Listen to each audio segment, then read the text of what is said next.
நமஸ்தே குட்டீஸ். நம்மளோட குட்டி ஹிந்தி லேர்னர் சேனலில் நம்ம கொஸ்டின் ஆன்சர்ஸ் ஃபார் பிகினர்ஸ் அப்படின்ட்டு பிளேலிஸ்ட்டில் வீடியோஸ் அப்லோட் பண்ணிகிட்ருக்கோம். இது 5th பிளேலிஸ்ட்டு. இன்றைக்கி 4th வீடியோ என்ன கொஸ்டின் இருக்குது அப்படின்னு பார்க்கலாம். ஓகே, இப்போ இன்னைக்கு கொஸ்டின் பாருங்கள்.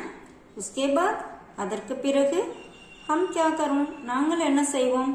இப்போது ஆக்சுவலாக இந்த கொஸ்டின் வந்து போன வீடியோ பார்த்தீங்கன்னா உங்களுக்கு புரியும். அதோட தொடர்ச்சியாக இந்த வீடியோ வருது.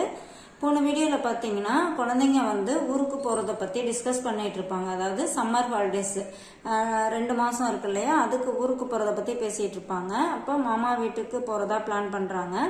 அங்கே 1 மாதம் இருங்க அப்படின்னு சொல்லி அவங்க அம்மா சொல்கிறாங்க. அதுக்கு வந்து இந்த மாதிரி கொஸ்டின் கேட்குறாங்க. அதுக்கப்புறம் நாங்கள் என்ன செய்வோம். இப்போ 1 மாதம் முடிஞ்சிடும், இன்னொரு மாதம் லீவ் இருக்கு இல்லையா. ஸோ அப்போ வந்து உஸ்கே பாத் அதற்கு பிறகு ஹம் கியா கரும், நாங்கள் என்ன செய்வோம், அதுக்கப்புறம் நாங்கள் என்ன செய்வோம் அப்படிலாம் கொஸ்டின் கேட்போம் இல்லையா. அதே தான் உஸ்கே பாத் தோனோ திருச்சி லவுட் ஆவே, அதற்கு பிறகு இருவரும் திருச்சிக்கு திரும்பி வந்துருங்க, ரிட்டர்ன் வந்துருங்க அப்படின்னு சொல்கிறோம் இல்லையா. அதே தான் அடுத்த கொஸ்டின் பாருங்க. கியா மை அந்தர் ஆ சக்தாகும், என்ன நான் உள்ளே வரலாமா. இப்போ வந்து ஒரு ஆஃபீஸ்க்கு போகிறோம் அப்படின்னு வச்சுங்களேன், இல்லை யாரையாவது மீட் பண்ண போகிறோம், நம்ம டக்குன்னு உள்ளே போகக்கூடாது. போகிறதுக்கு முன்னாடி நம்ம உள்ளே வரலாமா, மே கம்மின் அப்படின்னு கேட்போம் இங்கிலீஷில். நான் உள்ளே வரலாமா அப்படின்னு நம்ம தமிழில் சொல்கிறோம் இல்லையா. அந்த மாதிரி கேட்கும்போது கியா மை அந்தரா சக்தாகும். இப்போ வந்து இது வந்து ஒரு பையன் சொல்கிற மாதிரி இருக்குது.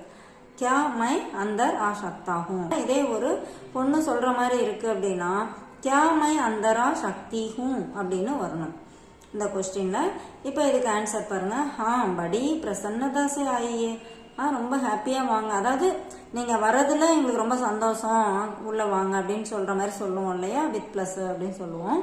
அதே தான் படி பிரசன்னதா சே ஆயியே, ரொம்ப ஹாப்பியாக வாங்க அப்படின்னு சொல்லி சொல்கிறாங்க. அப்படின்னா இந்த இடத்துல அவங்க உள்ளே வர சொல்கிறவங்க அவங்களோட மகிழ்ச்சியை இங்கே வெளிப்படுத்துகிறாங்க. அடுத்த கொஸ்டின் பாருங்கள். मैं आपकी क्या सेवा कर सकता हूँ. ஆக்சுவலாக இதுவும் வந்து ஒரு ஆண் கேட்குற மாதிரி இருக்கு. மை ஆப்கி கியா சேவா கர் சக்தா ஹூம். இப்போ நான் உங்களுக்கு கியா சேவா, என்ன சர்வீஸ், என்ன சேவை, கர் சக்தா ஹூம் செய்ய முடியும். இப்போ நம்ம ஏதாவது ஒரு நிறுவனத்துக்கு போகிறோம், இல்லை பேங்க்குக்கு போகிறோம், போஸ்ட் ஆஃபீஸ் போகிறோம், அந்த மாதிரி போகும்போது நம்ம போயிட்டு யாராவது கூப்பிட்டோம்னா சொல்லுங்கள் அவங்களுக்கு என்ன ஹெல்ப் பண்ணணும் அப்படின்னு கேட்பாங்க இல்லையா. என்ன ஹெல்ப் பண்ணணும் அப்படின்னு சொல்லி கேட்பாங்க. அப்போ வந்து மை ஆப்கி கியா சேவா கர் சக்தா ஹூம் அப்படின்னு இந்த மாதிரி கேட்கலாம். அப்போ இங்கே வந்து இதே ஒரு கேர்ள் வந்து ஒரு பொண்ணு இந்த மாதிரி கேட்குற மாதிரி இருந்துச்சுன்னா மை ஆப்கி கியா சேவா கர் சக்தி ஹூம் அப்படி கேட்கணும். மை பச்சத் காத்தா கோல்னா சாக்தா ஹூம். இந்த இடத்துல வந்து இது பேங்க்ல நடக்கிற கான்வர்சேஷன் மாதிரி இருக்கு இல்லையா. ஸோ நான் வந்து சேவிங்ஸ் அக்கௌண்ட் ஓப்பன் பண்ணணும் அப்படின்னு சொல்லி சொல்றாங்க. பச்சத் காத்தா அப்படின்னா சேவிங்ஸ் அக்கௌண்ட்.